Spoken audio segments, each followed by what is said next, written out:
That should be your desk mic. I thought that was your you had a blue mic or something like that. Right. I was just gonna go ahead and use everything for the webcam for right now. Okay, gotcha. Okay. All right. Yeah, that should fix it. And then just what? Just green, or where do I save it at? Oh, you don't have to save it. It's automatically logged in. So now if you click on that video input again, it should work. Camera's not on. So clear all first on the red X to the right. The red X to the right. All the way to the right where the black screen is. All the way over. There you go. Click the X.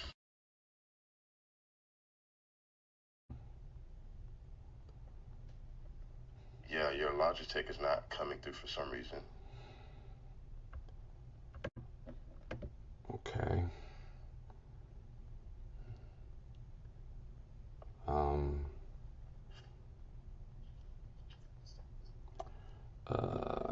All right, let me.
All right, y'all, good morning. I think y'all can hear me now.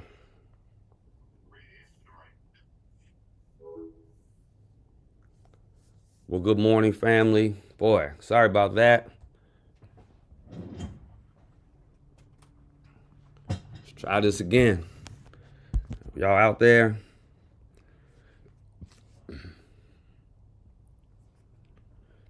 Give y'all a minute.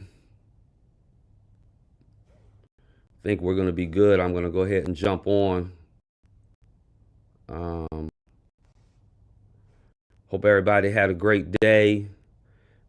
We have new technology around here, and I'm still working on making sure it works properly in my office and my setup and all that good stuff. So glad you are all here. Glad you are all tuning in and have joined in. I'm going to give y'all another second to get on, and then I'm going to go ahead and get moving quick.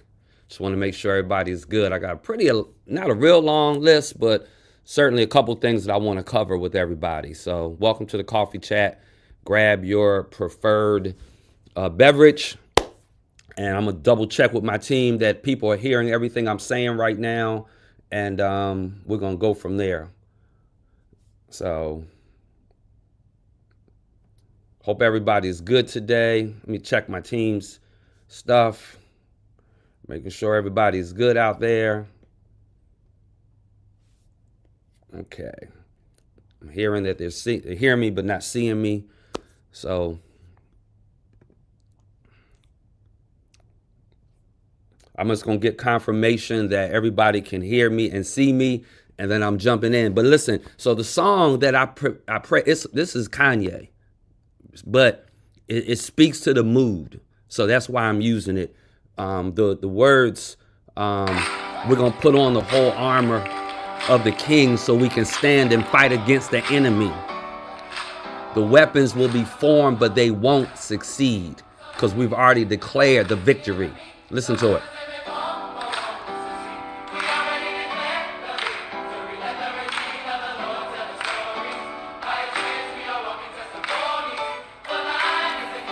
For thine is the kingdom and the glory.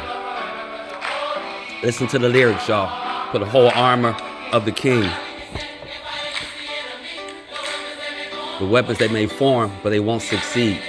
We already declared the victory. Let the redeemed of the Lord tell the story. By his hands we are walking testimony. And we'll praise you, Lord, forever because you're holy.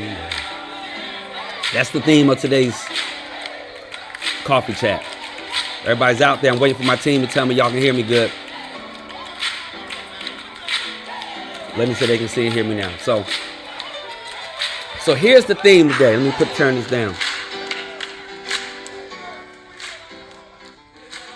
Put the whole armor of the King so we can stand and fight against the enemy. The weapons are going to form, but they won't succeed because we've already declared the victory.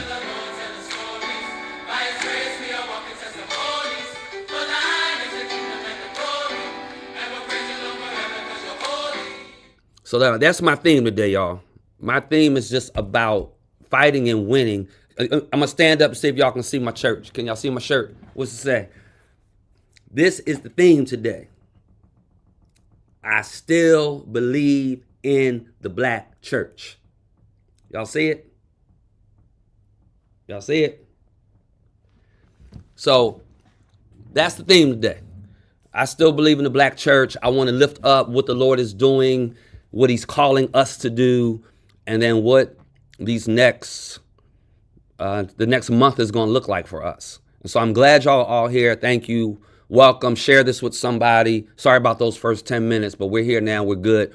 Y'all remember, and I'm going to pray for us real quick. Lord, in the name of Jesus, thank you for everybody that is on the coffee chat. Thank you for what you're doing in the church today. We've got our marriage ministry about to happen. We got new members class today. We're preparing for Sunday worship. It's just going to be a great day. Thank you for every blessing. Thank you for everyone, every member, every partner. Pray your blessings now over everything we talk about in Jesus' name. Amen. So back to the Bible reading plan, right? Exodus chapter 10. Exodus chapter 10, God is having a conversation with Moses.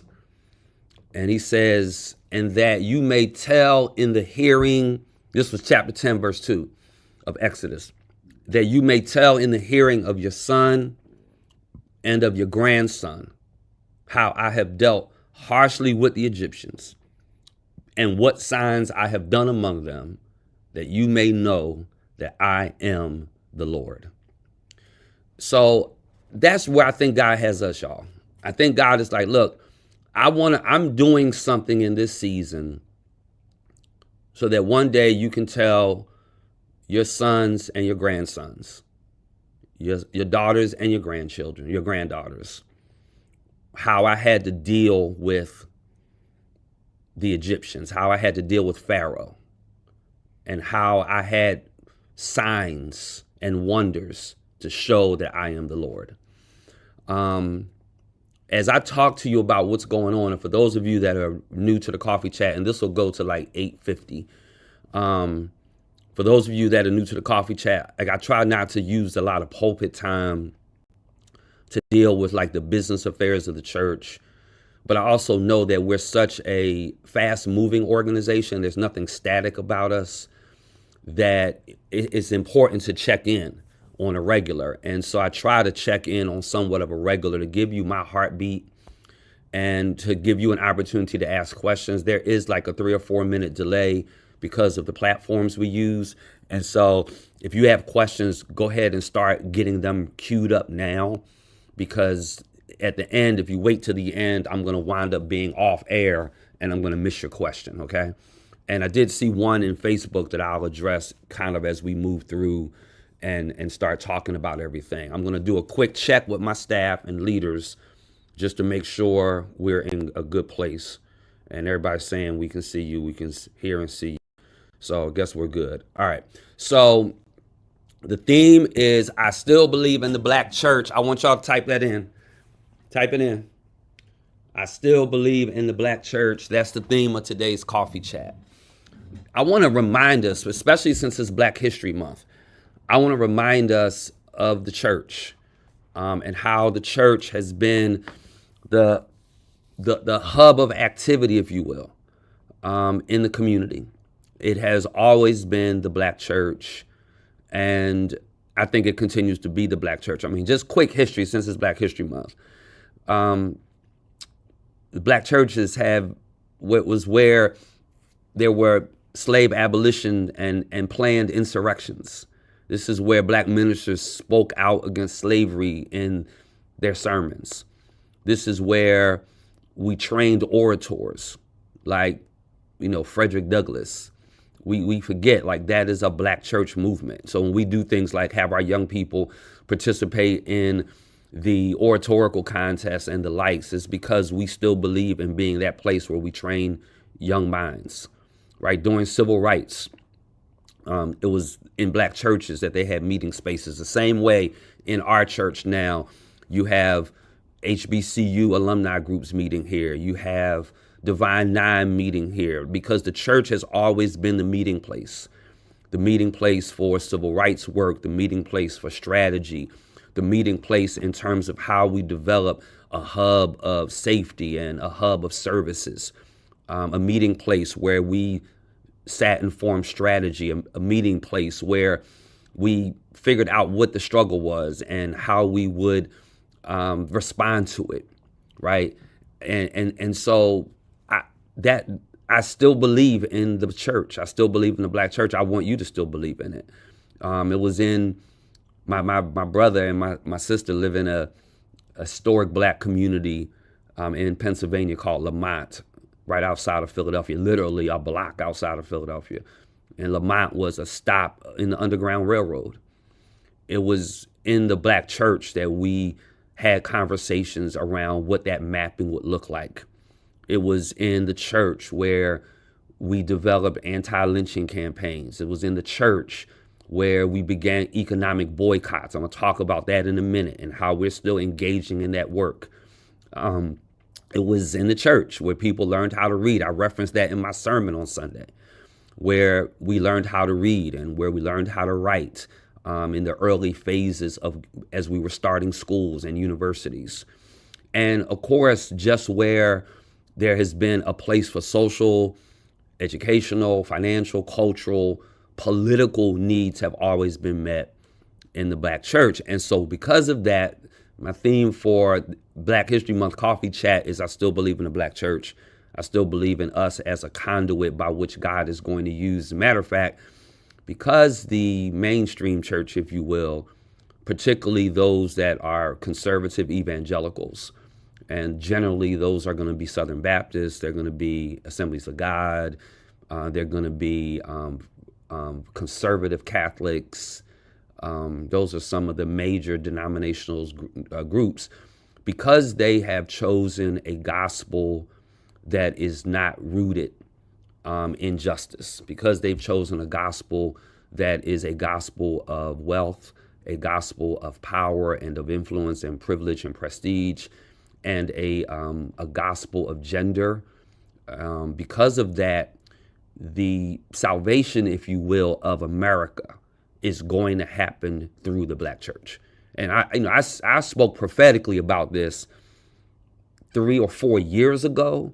I was speaking at Shaw Divinity School, and they asked me to come and speak about issues of America and the awakening of the soul of America. And they specifically asked me to talk about the awakening of the soul of America. And I said in that presentation that God is going to use the black church as the means of creating a moral, God-honoring center, if you will, in our nation. And so because of that, everything I'm going to talk about now, and go ahead and put your questions in. I'm glad you're joining me for the coffee chat today. And sorry about the first 10 minutes. Because of that, me setting that up, and I hope that made sense. If that made sense, just type in, Pastor, that makes sense. Because of that, I want to say a few things about how we're going to move forward, okay? And so first, what's your beverage of choice, by the way? I'm a Dunkin' guy. I'm not a Starbucks guy. The first thing, y'all, I want to lift up is we're gonna start what I'm calling the Back Home campaign. This is something I made up. It's not real deep. The Back Home campaign is basically us saying to any member who is left, for any reason, you need to come back home. And the Back Home campaign is also a major push toward elevating the black church. And I know some of y'all are really uncomfortable with that. I don't have time on the coffee chat to get into the whole construct of race as it relates to how it got constructed. I did post something from PBS that's like 10 minutes long that I think would be worth your watching, because it talks about how this discussion of race came about, and why we still have it today. So I know sometimes it may be a little uncomfortable for y'all to hear me talk about, race so much, but it's the culture and context of which we live in. It's no different than if I were exegeting a text. I have to also exegete the context of the text, because if you ever take a text out of context, then you have a pretext, which means you have no text, right? So everything has to be put in context. And so I want to start this back home campaign. That's every member, y'all. Every member saying, hey, I want to pick up the phone. And if I'm not seeing you, if I'm not hearing from you, if I haven't seen you in church, if something may have happened and I know you're not going to church, I want to invite you back. I want to invite you here. I want to invite people that I work with, people in my community, people that I'm in a Greek letter organization with, or a civic organization, a social group, right? And so I want to start this major back home campaign where we are really, really reaching out to people. Along with that, I want us to be reminded that we need to be inviting people to church. Statistics say, when I get invited, I come. That's just the data. Eventually, when I get invited, I'm going to come. And I want us to start being really aggressive with that. Like, we should see, and I don't know what the data is. I should have looked this up before the meeting, but I didn't. Maybe I'll do it when I get done and then report back into everybody. But we should see 50 first-time visitors at each service at a bare minimum. A bare minimum. Speaking of data and numbers, we had 50 decisions in January. We've already had 77 decisions this year. We're only halfway through February. And to be honest, we're not even pushing hard. I want us to really push hard. I think the community needs us. They need our engagement. They need our activity. And I want to encourage us to really push hard. And so, along with that, I'm going to be teaching a series of master classes. And so I want you just be on the lookout for those. I think sometimes, and if you've not plugged into your Ministry One app, please do that. Please, please, please do that. The organizational guru for Ministry One app and all things data is Cassandra Green. And if you're having issues or challenges, I want you to reach out to her. She's here full time in the office. And in addition to running all things data, she also heads up our ministry member services. And so you see her and her team at new members class and the likes. My phone is blowing up here. So there must be, let's see. Does Word Tabernacle still operate in Tarboro? There was a flyer. Yeah, I'm going to talk about that, and give me 1 second. I'm going to talk about that. Does the church have a list of all the black businesses? Okay. And is there a list of stores we should not be shopping? Okay. I'm coming up on all of that. Okay.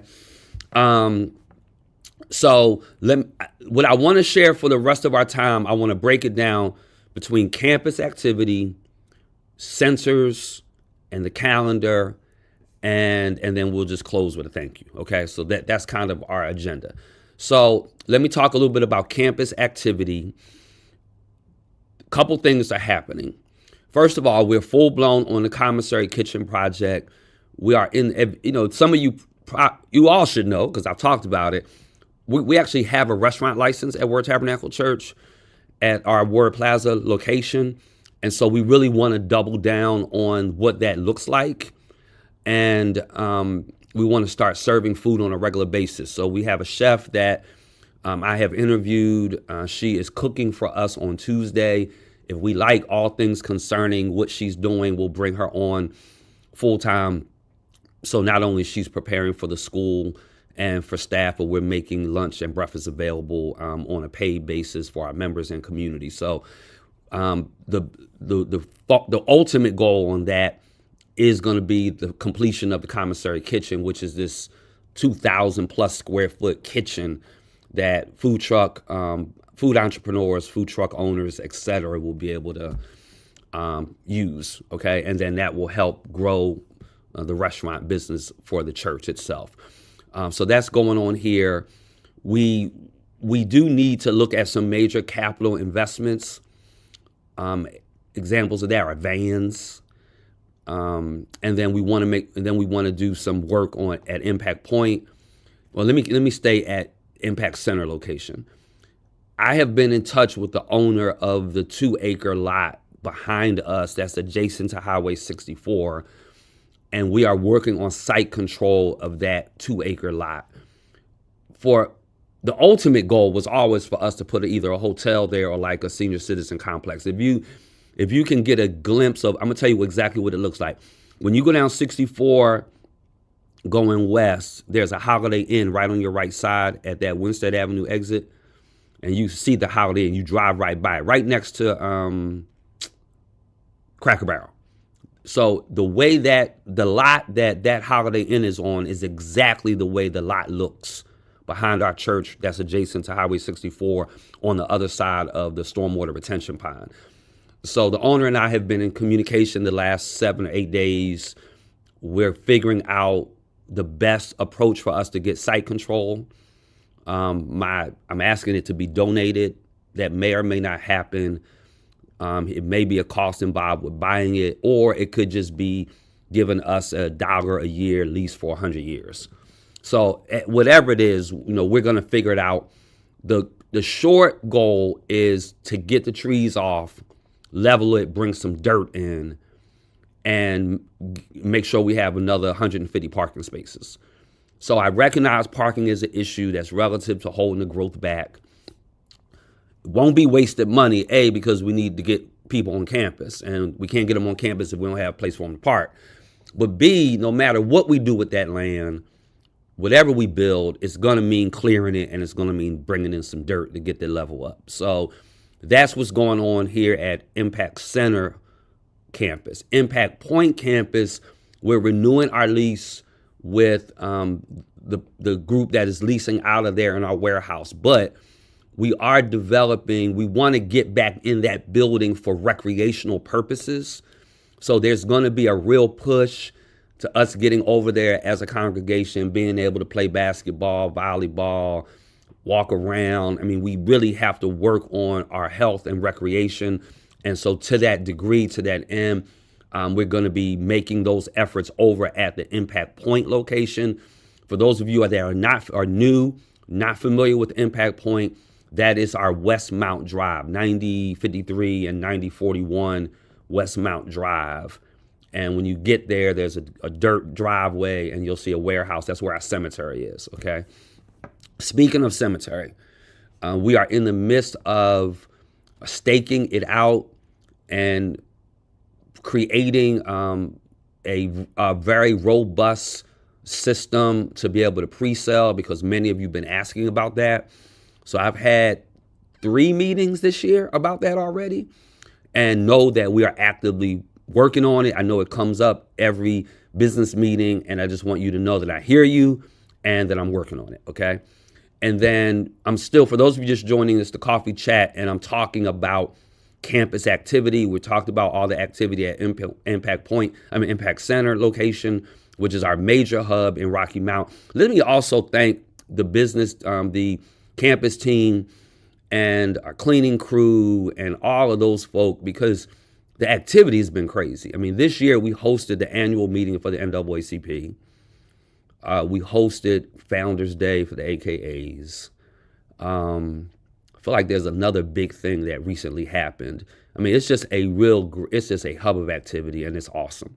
So for all of you that participate in that work, thank you so much for that. And then we talked about the parking lot and everything. So we talked about Impact Center, talked about Impact Point. Let me go to our Tarboro campus. And again, y'all, I hope you get a theme here. I told you the theme of the meeting was I still believe in the Black church, but are you hearing all the great things going on? Are you hearing that there's already been 50 decisions in January, 77 year to date? I think we can have a trifecta. I think, unlike KC, I think we can win it 3 years in a row. So, and what I mean by that is 2023, we had our highest growth year ever, and then we beat that in 2024, and I think we can beat it again in 2025. And that's my goal, is to see a trifecta there to see where we have 3 consecutive years of growth. And so, we've got this 16-acre campus in Rocky Mount. Then in the county, we have another 59 acres.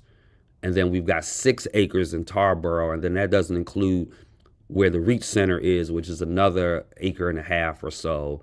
And then we have a lot or two throughout the city of Rocky Mount. So on our Tarboro campus, there has not been a whole lot of activity there. And we want to correct that. So we're going to do somewhat like we have done at the warehouse, but we're going to do it with our building in Tarboro. So someone asked a question about a flyer for there is a new church plant in Tarboro. The church is being planted under Bishop Shelton Daniel. And the planter of that church is a former pastor in Tarboro. And they have approached us about renting and using that facility. So we're going to enter into a lease agreement with them starting March 1. And I think they launch in April, if I'm not mistaken, at Easter time.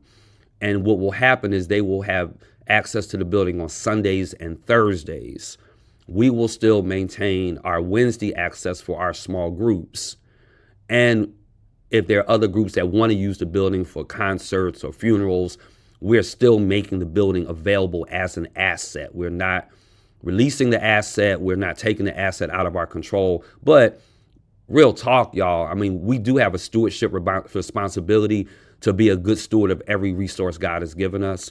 And the building has not been being utilized. And so this is an opportunity for us to partner with somebody who can reach the community and who has a heart for Tarboro.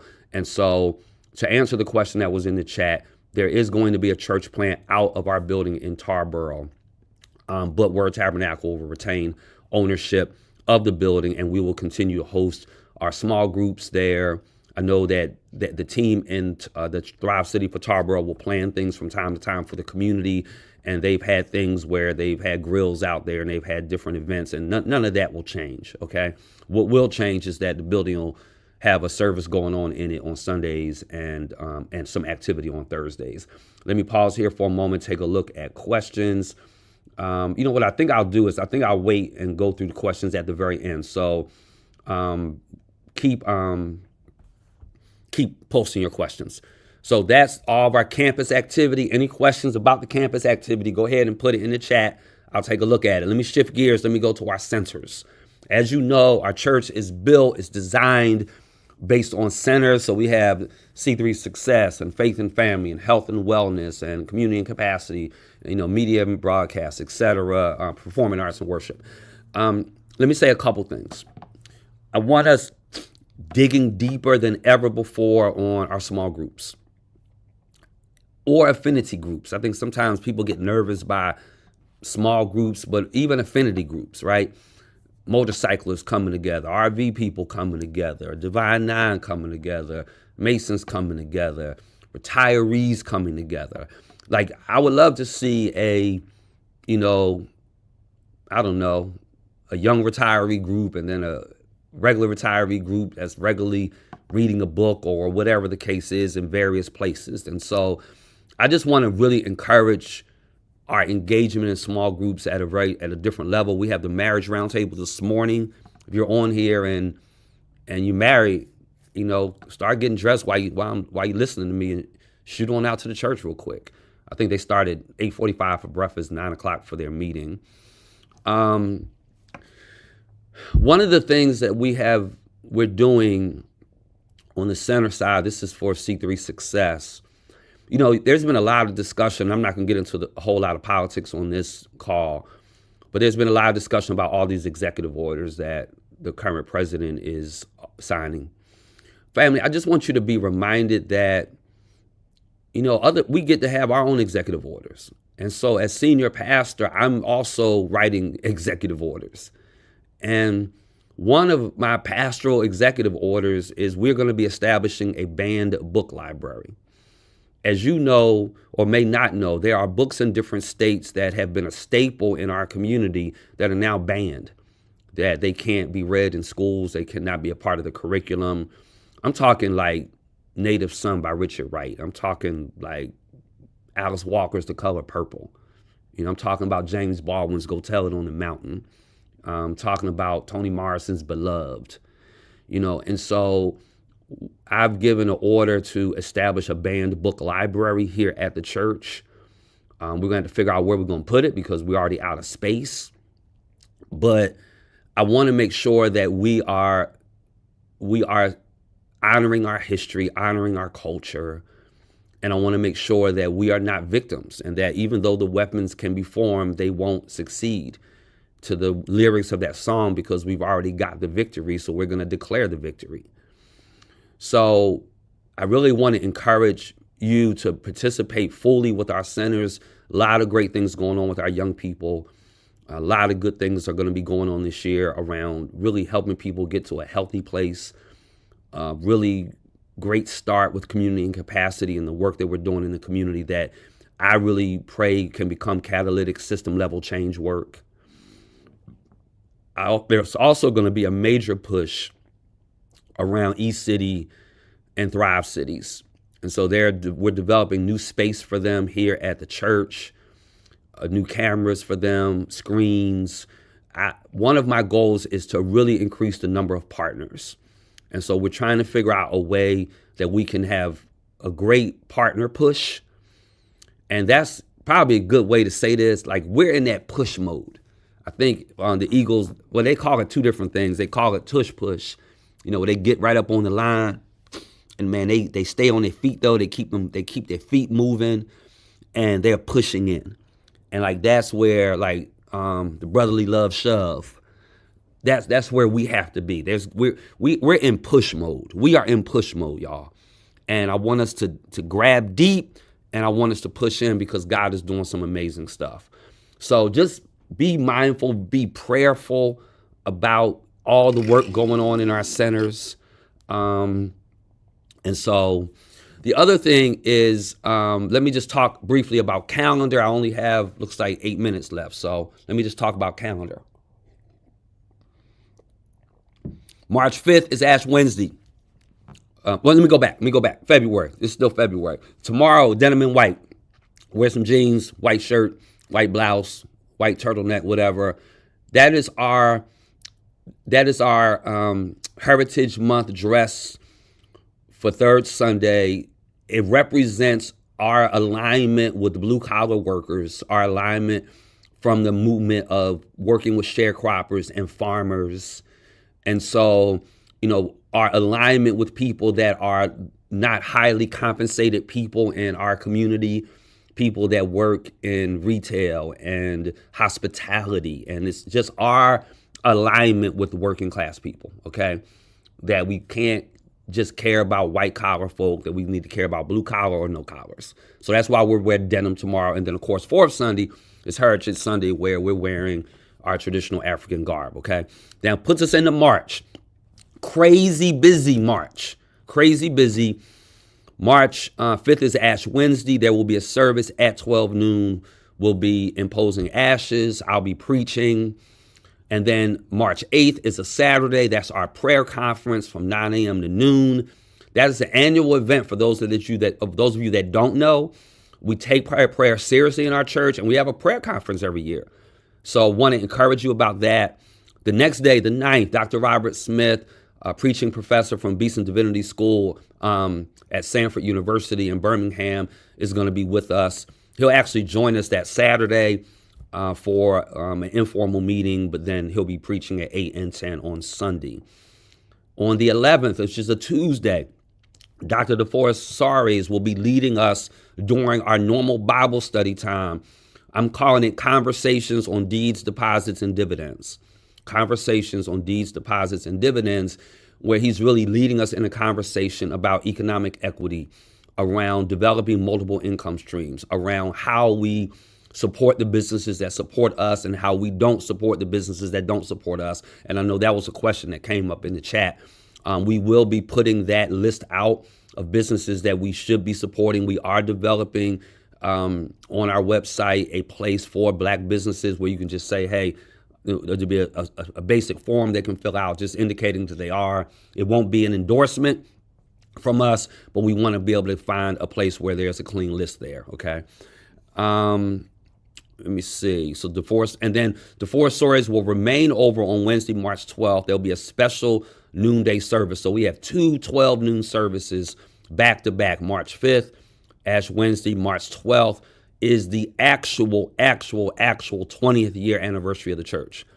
So we're going to have a service that day at noontime, and then we're going to have lunch. So I hope everybody will join us. I want to make sure we're coming out for Tuesday, March 11th. Our Bible study attendance, I know it was raining Tuesday, but it was a little light, y'all. We got to up that game. That's not cool. So I think I'm better on Tuesdays than I am on Sundays. I think when people miss Tuesday, they miss the best of what I can offer as your senior pastor. And so I just want to really encourage that we make that a priority in all of our efforts. March 18th is a Tuesday. Pastor Brian Carter will be preaching. And so, again, that's a Tuesday. You know, we're celebrating our 20th anniversary all year long. And then March 29th is a Saturday. That is our twice a year family business meeting. I'll be going over all the finances, all of the programming, and all of that. And then Sunday, March 30th is Frangelism Sunday. That's our fifth Sunday. And again, that is me really pressing hard to make sure that we are getting visitors in the room and that we are reaching people for Jesus, and that our baptism numbers and our decision numbers continue to increase. Okay, that's everything I have. The only other thing that I have is just to say, be healthy. Take your vitamin C's, your multivitamins, make sure you're getting rest and you're keeping a strong immune system. There's a lot of type flu A, COVID going on. Y'all know I had it, and it's not fun. Also, there's some outbreaks around the country. I know there's a measles outbreak in several states because there's now been a push away from immunizations because of the current administration. We're going to have to become a conduit for information for people. And so I will be doing my best to open up those avenues of information that are not on Sunday mornings. And then finally, and I'm going to go through questions with the last 5 minutes. Let me thank you. I'm sitting in my office. I had my camera turned the other way so you could see the office. As a gift for my 20th year as your pastor, my office was redone and it looks extraordinary. And I want to thank y'all. It's very, very nice. And so thank you for that.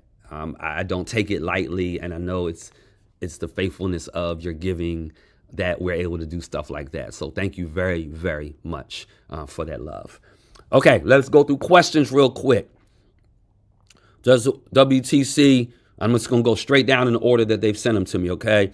Operate in Tarboro. There was a flyer on Facebook where Pastor will be meeting at 1073. So I think I've addressed that, but I'll go ahead and say it again. Yes, we still own our campus on Tarboro. Yes, we still do small groups in Tarboro.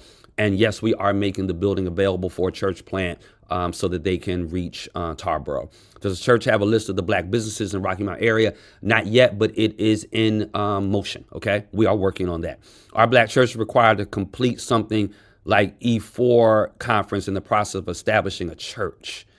Ooh, I'm sorry. Our black church is required to complete something like E4 conference in the process of establishing a church. I don't know that I'm understanding that question. If you could try to say it to me in another way, and I'm going to go to some more other questions, and hopefully I'll still be on. Which staff positions are still open that were posted? That's a great question. If you go to the website, I know we have a place for open positions. The big one is Director of Campus and Impact Center Operations, which was Albert McWilliams's position, who is still with us, but in a part-time capacity. And so we need to hire that full-time person.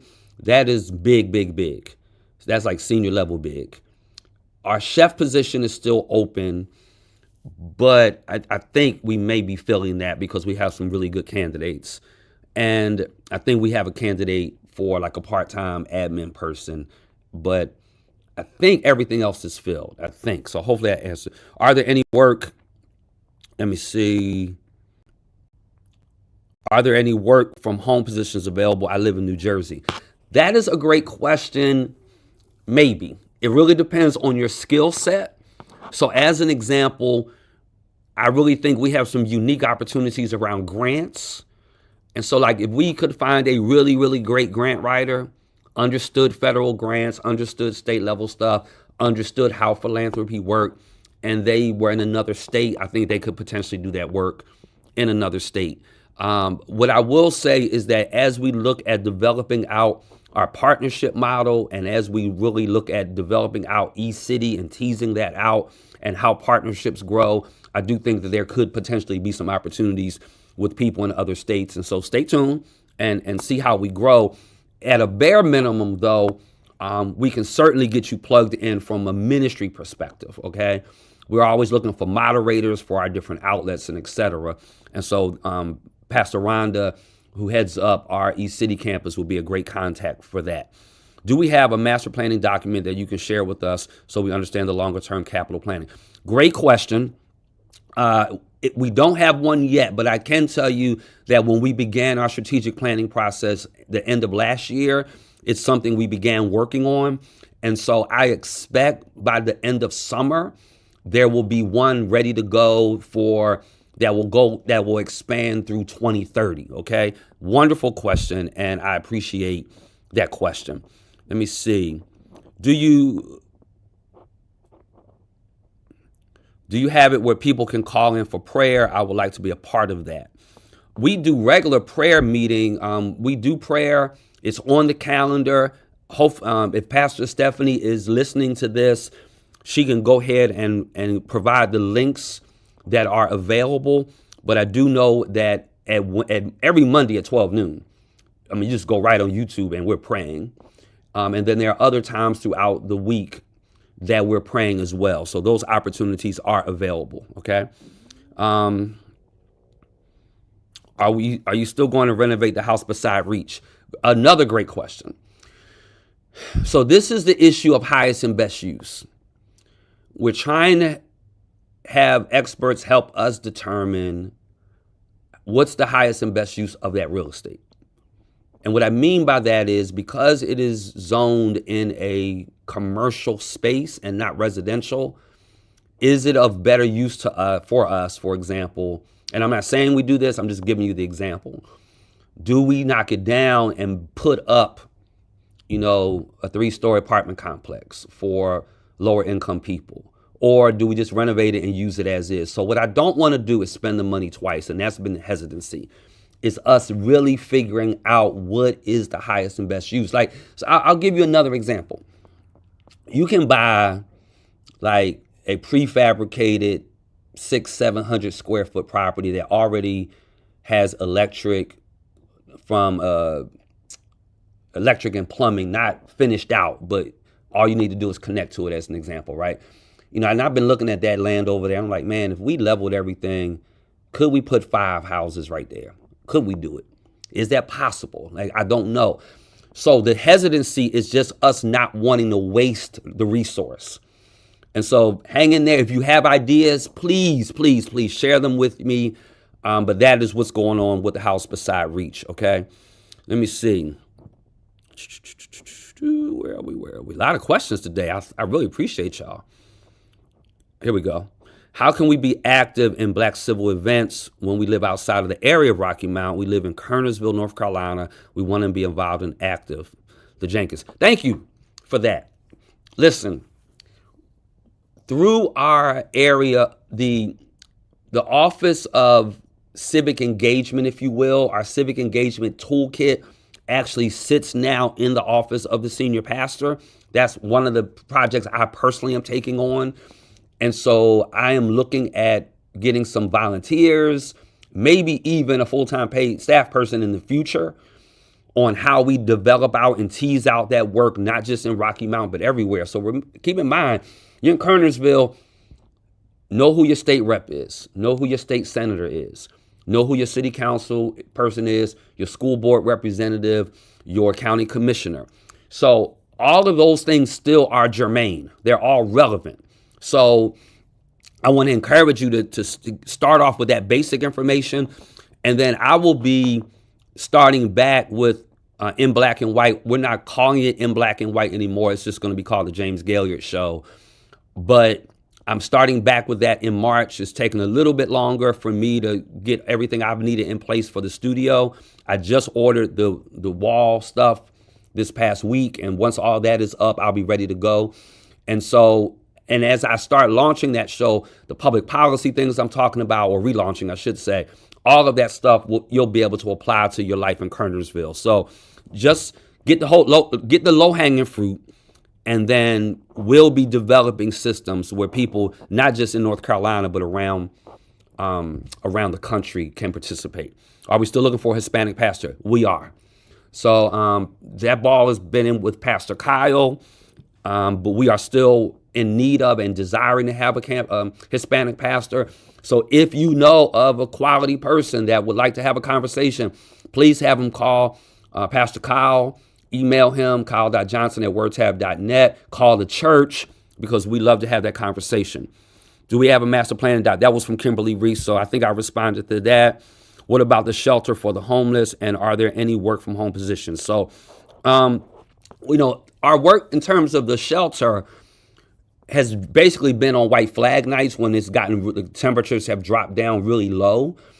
There's still a tremendous amount of work for that community, but the real big problem is just housing itself, mental health resources and services, and all of that. I mean, we are looking at how we best fit in.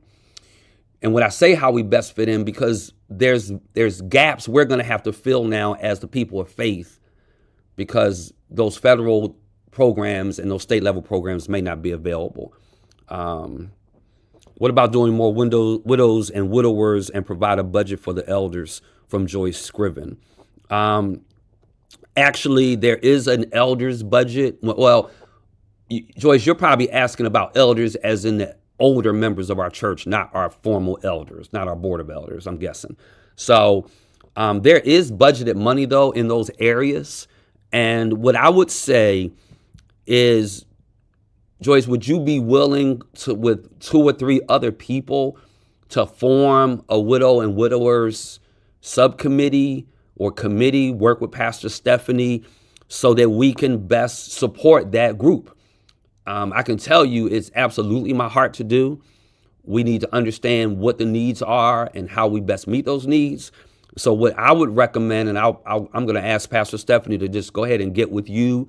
If you are on this coffee chat and you are a widow or a widower, maybe be prayerful about being a part of that process for us, and let's see how we can form that out, okay? Thank you for that. Are there projects that promote mall churches merging for effective growth and being absorbed by thriving? I guess that's supposed to be small churches.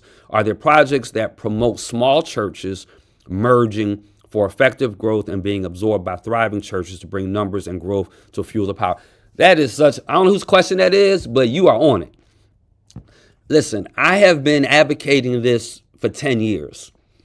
For 10 years, every opportunity I get to say to somebody, and this is no shade, but every opportunity I get to say to somebody that has 30 members, 20 members, 50 members, hey, would you consider coming on board with Word and you becoming, one of my staff pastors, and then we leverage all of our resources together? Listen, this is real talk, because we're on the chat and I got to hurry up and get this out by 9. We just rather have our small fiefdoms, and we rather have our small kingdoms. And a lot of times there's just not an appetite and a palate for that. I hope that changes. I think we should add it to our prayer list. I will say to you, if you're listening to this, or you know of churches that are small and struggling, and they're looking to really to be a part of a broader sweeping change, I absolutely would love to have that conversation with a pastor of 20 people, 30 people, 40 people, 10 people, to say, hey, I can create an opportunity for you at Word Tabernacle, and we can merge your congregation in with ours, and we could do ministry together. So is there a formal project? No. Is there a heart to do it? Absolutely. So thank you for that. Any efforts related to ICE enforcement in our city? Another wonderful question. I am working with the North Carolina Council of Churches, and there are 2 predominant Hispanic organizations statewide. And we have begun those conversations. They're going to do a training in the Rocky Mount area at Word Tabernacle, helping us best understand what our involvement needs to be, how we create a safe community for our undocumented neighbors.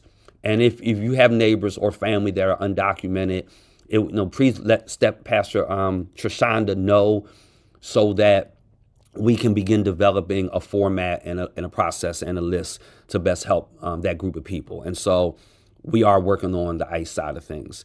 Please confirm prayer conference date. It is Saturday, March 8th, I believe. If that is incorrect, someone please correct me. But I think it's Saturday, March 8th. Will there be another Logos training soon? There will be. It's funny. I just literally talked to Logos. They're out there in Washington State. I literally just talked to them this past week about that. So I'm expecting sometime in April there will be a Logos training. I'm struggling now using it because now that all the AI functionality is on it, and my dashboard looks so different than it ever did. For those of you that don't know, Logos is a digital commentary, biblical, theological software.